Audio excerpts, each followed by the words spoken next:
کہ اس کا روزہ روزہ تو کیا ہوا، جسٹ ایک فاقہ ہو گیا، اپنے آپ کو اس نے بھوکا اور پیاسا رکھا۔ لیکن کسی وجہ سے اگر روزہ مکروہ ہو جائے تو وہ یہ نہ سمجھے کہ میرا تو روزہ فاقہ بن گیا تو چلو ٹھیک ہے اب مجھے روزہ توڑ ہی دینا چاہیے، کیونکہ اس روزے کا مجھے ثواب تو ملے گا نہیں۔ جی نہیں، اگر وہ روزہ توڑ دے گا تو اب اس کو کفارہ 60 روزوں کو دینا پڑے گا۔ لہذا اس معاملے میں بڑا احتیاط کرنی چاہیے۔ اگر جھوٹ بول دیا، چگلی کر لی، غیبت کر لی، گالی دے دی، بی پی ہائی ہو جاتا ہے، چیخنا چلانا، تو توبہ کر لے اس کے بعد، اور توبہ کر لے اور یہ توبہ کر لے کہ اب اس لمحے کے بعد جو باقی کا جو روزہ ہے وہ آرام اور سکون سے گزاروں گا۔ تو انشاءاللہ عز و جل اللہ تعالیٰ سے دعا سے اچھی امید ہے کہ روزہ جو ہے وہ مکروہ نہیں ہوگا انشاءاللہ عز و جل۔ اور بہرحال اللہ اگر کسی کا روزہ مکروہ ہو جاتا ہے تو اللہ رب العزت اس کے ساتھ کیا معاملہ فرماتا ہے یہ تو نہیں معلوم۔ ہو سکتا ہے کہ اللہ اگر وہ سچی توبہ کرے تو اس کو معاف کر دیا جائے۔ تو روزے میں جو ہے وہ یہ بس ایک امپورٹنٹ بات آئی ہے کہ چکھنا یا چبانا یہ تو مکروہ ہوتا ہے۔ یہ جتنے بھی مکروہات ابھی ہم پڑھنے جا رہے ہیں، ان مکروہات کو پڑھنے سے پہلے ہمیں اس مکروہ ہونے کی اہمیت پتہ چل جانی چاہیے کہ یہ کوئی چھوٹی چیز نہیں ہے۔ روزے کا مکروہ ہونا، صبح صادق سے لے کر غروب آفتاب تک انسان اپنے آپ کو کھانے پینے سے روک کر رکھتا ہے، جماع سے روک کر رکھتا ہے، تکلیف اٹھاتا ہے، برداشت کرتا ہے، اتنی محنت اور مشقت اس کی لگتی ہے، تو وہ کوئی ایسا کام کیوں کرے جس سے کہ اس کا روزہ مکروہ ہو کر وہ اس سارے ثواب سے محروم ہو جائے؟ تو یہ جاننا بھی بہت زیادہ ضروری ہے۔ اور احادیث سے یہ بات تو پتہ چلی نا کہ ان باتوں سے اللہ رب العزت ناراض ہوتا ہے۔ تو ان باتوں کو جانیں، وہ کون کون سی ایسی چیزیں ہیں جو روزے کو مکروہ کر دیتی ہیں، جیسے کسی بھی چیز کا چکھنا، اس سے بھی روزہ مکروہ ہو جاتا ہے۔ تفصیل اس کی ابھی آگے آئے گی۔ یا چبانا، اس سے بھی روزہ مکروہ ہو جاتا ہے۔ البتہ کچھ لوگوں کو چکھنے کی اجازت دی گئی ہے کہ اگر وہ ایک ایک عذر ہے، کئی عذر ہیں، اس میں سے دو بتاؤں گا آج آپ کو، تو ان دونوں میں سے کوئی عذر پایا جائے تو پھر ایسی صورت میں وہ اس چیز کو، کھانے کی چیز کو چکھ سکتا ہے یا چکھ سکتی ہے۔ جیسے مثال کے طور پہ ایک عذر یہ ہے کہ چکھنے کے لیے عذر یہ ہے کہ مثلا عورت کا شوہر بد مزاج ہے یا ظالم ہے، کہ نمک کم و بیش ہوگا تو اس کی ناراضگی کا باعث ہوگا، وہ اس کے بعد مارے گا، پیٹے گا، غصہ کرے گا، تو اس وجہ سے اس کے ستم سے، ظلم سے بچنے کی وجہ سے چکھنے میں کوئی حرج نہیں ہے۔ اور چکھنے سے کیا مراد ہے؟ کیونکہ چکھنا ویسے تو چونکہ مکروہ ہے، اور چکھنے سے غالب گمان یہاں پر چلا جاتا ہے کہ کہیں وہ حلق میں چلی گئی چیز تو روزہ تو ٹوٹ جائے گا، تو لہذا چکھنا کسے کہتے ہیں وہ بھی آپ سمجھ لیں۔ اور وہ جو دونوں صورتیں میں نے آپ کو بتانی ہیں اس میں سے ایک میں نے آپ کو بتا دی اور دوسری صورت آپ جان لیں۔ اور وہ یہ ہے کہ وہ روزے دار چکھنے سے مراد یہ ہے کہ زبان پر رکھ کر مزہ دریافت کر لیں، ہاں، اور اس کے بعد اسے تھوک دیں کہ اس میں سے حلق میں کچھ نہ جانے پائے، کیونکہ اگر چکھنے میں غلطی کر گیا، مبالغہ کر گیا، حلق میں چلا گیا، روزہ ٹوٹ جائے گا۔ اس لیے عام حالت میں بلا عذر کسی چیز کا چکھنا یا چبانا مکروہ قرار دیا گیا ہے، بلا عذر۔ اور وہ جو عورت کے شوہر والا معاملہ تھا، اس میں چونکہ عذر پایا جا رہا تھا کہ شوہر کا ظلم یہ ایک اس کو عذر تھا، ایک اور بھی عذر ہوتا ہے، اور وہی ہوتا ہے کہ کوئی چیز خریدی اور اس تجارت میں اس کو بھاری نقصان کا اندیشہ بھی ہے، اور وہ اس طرح سے کہ اس کا چکھنا ضروری ہے، کہ نہیں چکھے گا تو نقصان ہوگا، تو پھر اس کو چکھنے میں حرج نہیں۔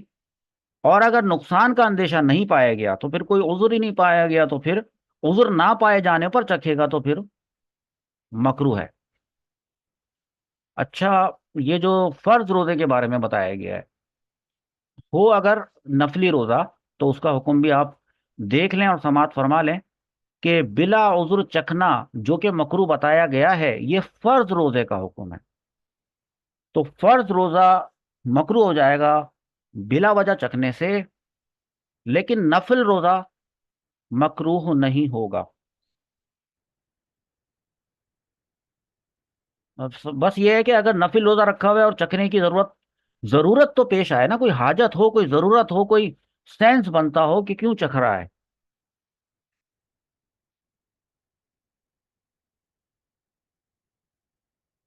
اگلا مسئلہ، امپورٹنٹ مسئلہ،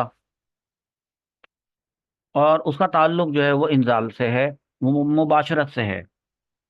جیسے کہ آپ کو یہ بات پتا ہے کہ مباشرت جس کا مطلب ہے جسم کا جسم سے چھو جانا، اور میاں بیوی کا بوسو کنار اور گلے لگنا کے بارے میں آپ کو بتایا تھا کہ اس سے روزہ نہیں ٹوٹتا ہے۔ تو اس کا یہ مطلب نہیں ہے کہ کیونکہ اس سے روزہ نہیں ٹوٹتا ہے تو یہ کام کر بھی لیا جائے۔ ابھی میں نے آپ کو حدیث مبارکہ بتائی ہے، حضور صلی اللہ تعالیٰ علیہ وآلہ وسلم نے ایک صحابی کو اجازت دی اور ایک صحابی کو اجازت نہیں دی، بلکہ منع ہی فرما دیا۔ تو حکم کیا لگے گا؟ حکم یہ لگے گا، جو حکم ہے وہ ابھی آپ سمجھ لیں اچھی طریقے سے، وہ یہ ہے کہ اگر مباشرت میں، چھونے میں، بوسہ لینے میں یہ اندیشہ ہو کہ انزال ہو جائے گا، کیونکہ دیکھیں اگر مباشرت میں انزال ہو جائے تو روزہ ٹوٹ جاتا ہے نا،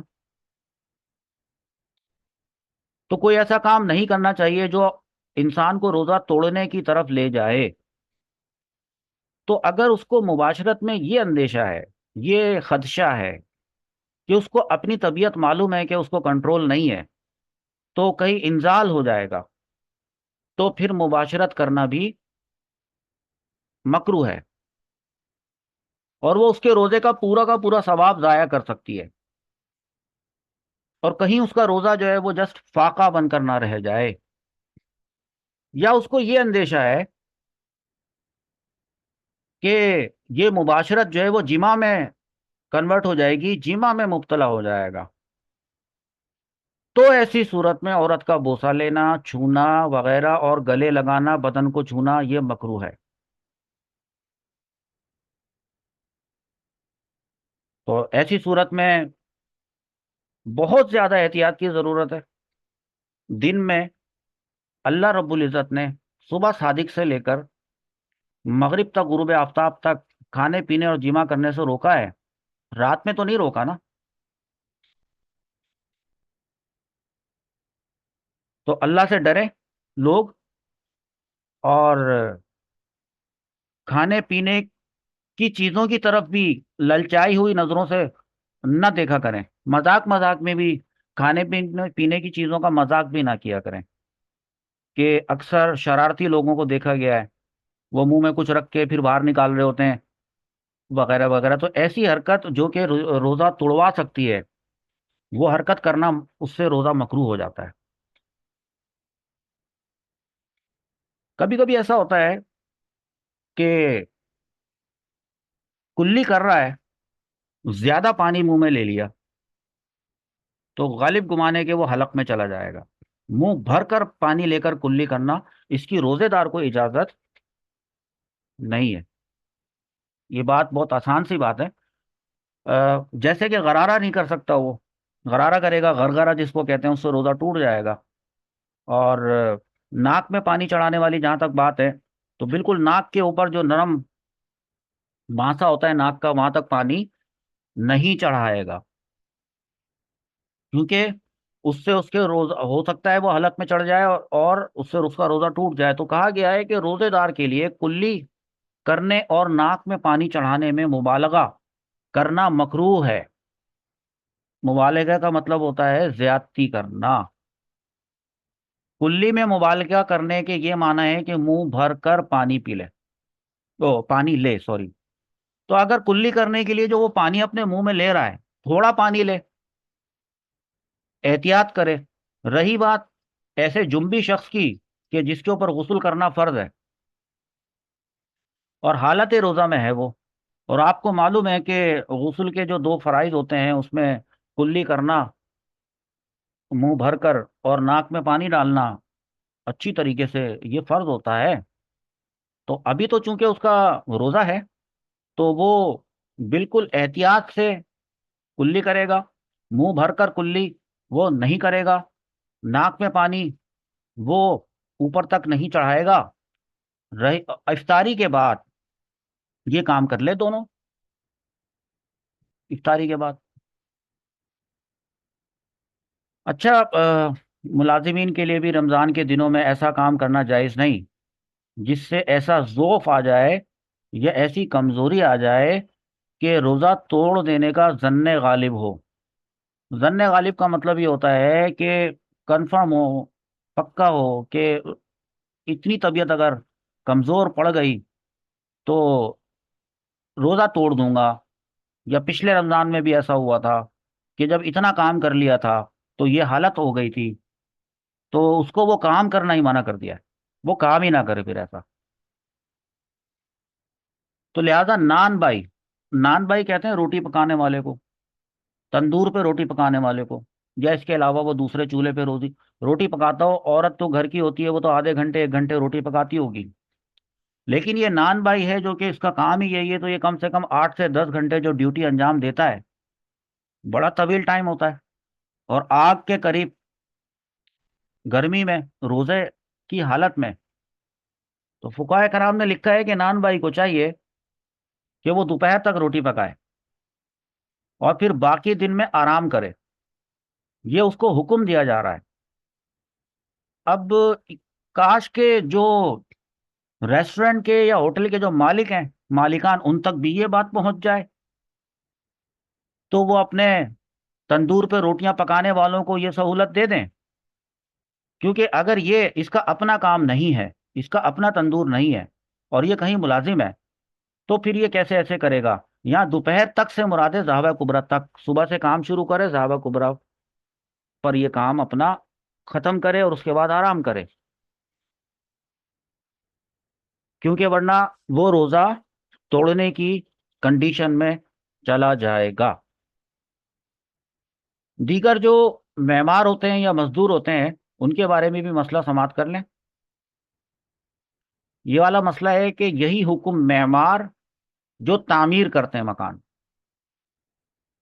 اور مزدور وہ مزدور جو کہ بوجھ اٹھاتے ہیں اور مزدوری کے دوسرے کام کرتے ہیں, اور مشقت کے کام کرنے والوں کا ہے یہی حکم کہ وہ آدھے دن کام کریں دوپہر تک, اور اس کے بعد باقی دن آرام کریں.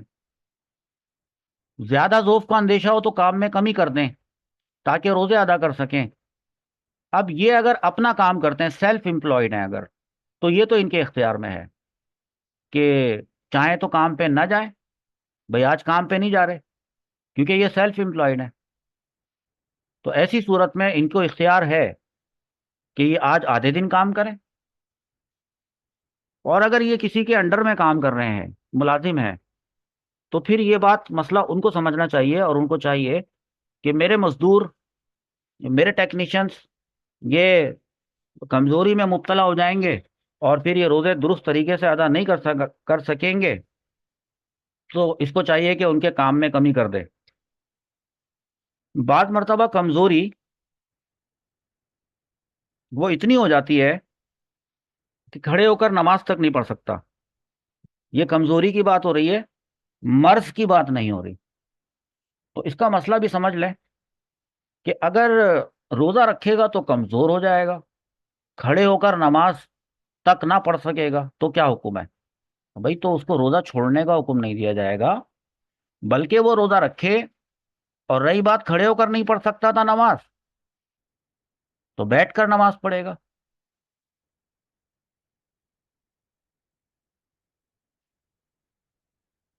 اچھا, یہ جو ہم سحری کرتے ہیں, تو سحری کو تاخیر سے کرنا مستحب ہے, یعنی اچھا ہے تاخیر سے کی جائے. اس میں کافی سارے فوائد ہیں. تاخیر سے کرے گا تو وہ پیٹ میں رہے گا تو دن گزارنا آسان ہو جائے گا. اور رات کو اگر جلدی کھا لے گا سحری, جیسے رات میں کھانا کھایا جاتا ہے, جیسے رات کو 12 بجے کھانا کھا لیا اور کہا کہ یہی سحری بھی ہے, تو ٹھیک ہے, کوئی مسئلہ نہیں. اور تھوڑا لیٹ کر لیتا, تو جتنا زیادہ لیٹ کرے گا اتنا اچھا ہے. اس کا ایک مسئلہ بتا دیتا ہوں آپ کو میں, بڑا امپورٹنٹ. یہ جو مسئلہ لکھا ہے کہ سحری کھانا اور اس میں تاخیر کرنا مستحب ہے. جی. شرط نہیں لکھا کہ شرط ہے. فرض یا واجب بھی نہیں لکھا ہے. تو مستحب کو پھر مستحب کے طریقے سے کیا جائے کہ اتنی ہی دیر نہ کر دی جائے کہ آخری بالکل لمحوں پہ جو ہے اس نے پانی پیا یا کھایا، اور بعد میں کسی نے کہا تم نے 5:29 پہ کھایا، اس نے کہا نہیں میں 5:28 ہو رہے تھے، اس نے کہا نہیں 5:30 ہو رہے تھے. اب یہ خود کنفیوز ہو گیا کہ اس وقت میرا روزہ چلا گیا تھا یا نہیں گیا تھا، نہ جانے کیا ہوا تھا. تو اتنی دیر تک تاخیر کرنا مکروہ ہے. سارا دن گلٹی فیل کرتا رہا. دیکھو، مگر اتنی تاخیر مکروہ ہے کہ صبح ہو جانے کا شک ہو جائے. اب شک ہو گیا نا، تو اس شک کی وجہ سے سارا دن اپنے آپ کو ملامت کرتا رہا اور گلٹی فیل کرتا رہا، نہ جانے میرا روزہ ہوا ہے کہ نہیں ہوا ہے. تو ایسا کام کرنا مکروہ ہے. اتنی دیر نہیں کرنی چاہیے. پھر یہ جو لفظ مستحب کا آیا ہے، یہ ایک دوسرے مقام پر بھی استعمال ہوا ہے، اور وہ ہے افطار. تو افطار میں جلدی کرنا مستحب ہے. جلدی کا یہ مطلب نہیں ہے کہ سورج غروب ہونے سے پہلے ہی کھانا شروع کر دے. ہاں، اتنا بھی جلدی کرنے کی بات نہیں ہو رہی ہے. تو مسئلہ پہلے پڑھ لیں، پھر سمجھاتا ہوں کہ افطار میں جلدی کرنا مستحب ہے، مگر افطار اس وقت کرے کہ غروب کا غالب گمان ہو. غالب گمان. جب تک گمان غالب نہ ہو افطار نہ کرے. جی ہاں. اگرچہ مؤذن نے اذان کہہ دی ہے تب بھی افطار نہ کرے. خود کو یقین نہیں ہو رہا اگر، تو مؤذن کی اذان کی آواز سن کر بھی افطار نہ کرے. جب تک پوری تحقیق نہ کر لے اپنے کیلنڈر میں یا اپنی موبائل اپلیکیشن میں یا اپنی سورس آف نیوز میں سے نہ دیکھ لے، کہیں سے بھی جو اس کا ہوتا ہے طریقہ کار اس سے نہ دیکھ لے، تب تک مؤذن کی اذان کے اوپر نہ جائے، بلکہ اپنے گمان غالب پر وہ افطار کرے. سارا دن بغیر کھائے پیے گزارا اور اب حالت بالکل ڈاؤن ہے، تو جب اتنے گھنٹے گزار لیے تو 2 منٹ اور صحیح. روزہ تو نہ روزہ تو نہ خراب کرے. اچھا، بادلوں کے دنوں میں جب ابر ہوتا ہے، ابر چھایا ہوا ہوتا ہے نا، تو ایسی صورت میں صحیح سے سمجھ نہیں آ رہا ہوتا کہ سورج غروب ہو گیا ہے کہ نہیں ہو گیا ہے، بلکہ عصر سے وقت سے ہی دن بھر میں ہی ایسے ہی ماحول بنا ہوا ہوتا ہے آسمان کا. تو ایسے میں تو بالکل بھی لکھا ہے کہ اور ابر کے دنوں میں افطار میں جلدی نہیں کرنی چاہیے. تو نہیں کرنی چاہیے. جلد بازی کا مظاہرہ نہیں کرنا چاہیے. اچھا، اب آج کل تو بہت اچھے انتظامات ہیں، اعلانات ہوتے ہیں. شاعری کا وقت ختم ہونے کے بھی اعلانات ہوتے ہیں. افطاری کا بھی سائرن بھی بجتا ہے. یہ سب چیزیں جائز ہیں، ان پر اعتبار کرنا. تو اس کے سلسلے میں بھی ایک مسئلہ ہے، وہ بھی سمجھ لیں. بس اس کے بعد ہماری کلاس ختم ہو جائے گی. اچھا، یہ مسئلہ آپ کو میں بتاؤں نا تو آپ کو حیرت ہوگی. پرانے زمانوں کے وقتوں کی کتاب لکھی ہوئی ہے، تو ظاہر سی بات ہے اس وقت کے حساب سے جو اس دور میں سائرن تو نہیں ہوتا تھا. یہ تو ابھی کے دور میں آیا نا سائرن بجتا ہے، یا مسجد کے مائک میں سسٹم ہوتا ہے، یا الگ سے ایک وہ جو بھونپو تھا جو بنا کے رکھتے تھے اسپیکر. تو یہ تو اس وقت کی بات ہو رہی ہے کہ لاؤڈ اسپیکر ہی نہیں ہوتے تھے. تو اس وقت ایک عادل کے قول پر افطار کر سکتا ہے. تو یوں ہی لیکن عورت کے کہنے پر بھی افطار نہ کرے. ہاں، مطلب خدا نہ خواستہ اس سے کسی عورت کی وہ مقصود نہیں ہے کہ اس کی عزت میں کمی کی جا رہی ہے. بس ایک قاعدہ ہے، ایک قانون ہے. مرد کے کہنے پر افطار کرے گا. صدر الشریعہ کی یہ بات دیکھیں کتنی دلچسپ اور خوبصورت بات لکھی ہے کہ آج کل، اب دیکھو آج کل یہ لفظ کتنی اچھی بات ہے. اب ان کا آج کل وہ تھا، اور ہمارا آج کل وہ یہ آج کل ہے. تو بھائی وہ والا آج کل جس وقت یہ کتاب لکھی گئی تھی وہ ایک پتہ نہیں نہ جانے کتنے طویل عرصے پہلے کی بات ہے، اور ہمارا یہ والا جو آج کل ہے اس میں فرق ہے نا. تو وہ اپنے دور کی بات لکھ رہے ہیں، یقیناً ان کے دور کی وہ والی بات ہمارے اس دور کی کسی نہ کسی چیز سے تو میچ کرے گی. دیکھیں پہلے اس والی بات کو پڑھ لیں کہ آج کل فرماتے ہیں آج کل اکثر اسلامی مقامات میں افطار کے وقت توپ چلنے کا رواج ہے. اب آپ بولیں گے توپ کیا ہوتی ہے؟ توپ چلنے کا رواج ہے، اس پر افطار کر سکتا ہے چاہے توپ چلانے والے فاسق ہوں. تو ویسے تو ہندوؤں کی حکومت تھی یا برٹش گورنمنٹ تھی. تو اب ظاہر سی بات ہے وہ جب مندروں کے گھنٹے بجاتے تھے تو وہ مسلمانوں کی سہولت کے لیے، کثیر تعداد میں مسلمان بھی ہوا کرتے تھے، تو مسلمانوں کی سہولت کے لیے وہ افطاری کے وقت میں تو وہ مسلمانوں کے فقہا سے، علماء سے آ، وہ لے لیا کرتے تھے اوقات کار رمضان المبارک کے، جس پر تمام علماء کرام متفق ہوتے تھے، اور وہ لے کر تو اس وقت میں افطار کے وقت میں وہ توپ چلاتے تھے.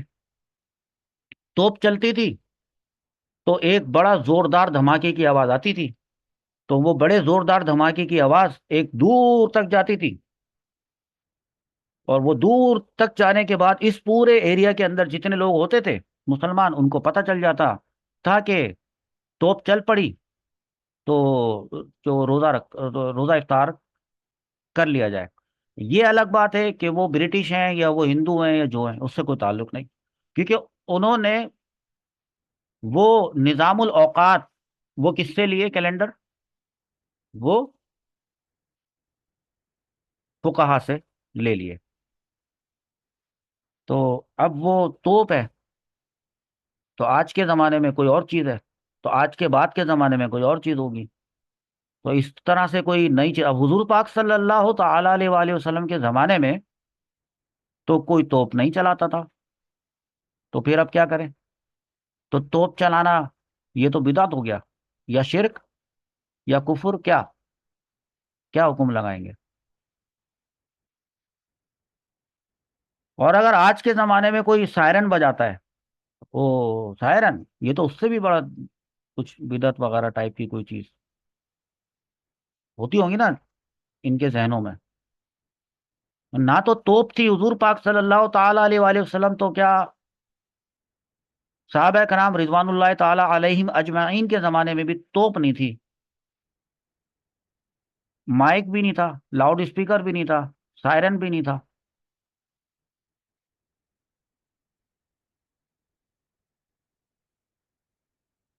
تو یہ بھی ایک بہرحال بیماری ہے.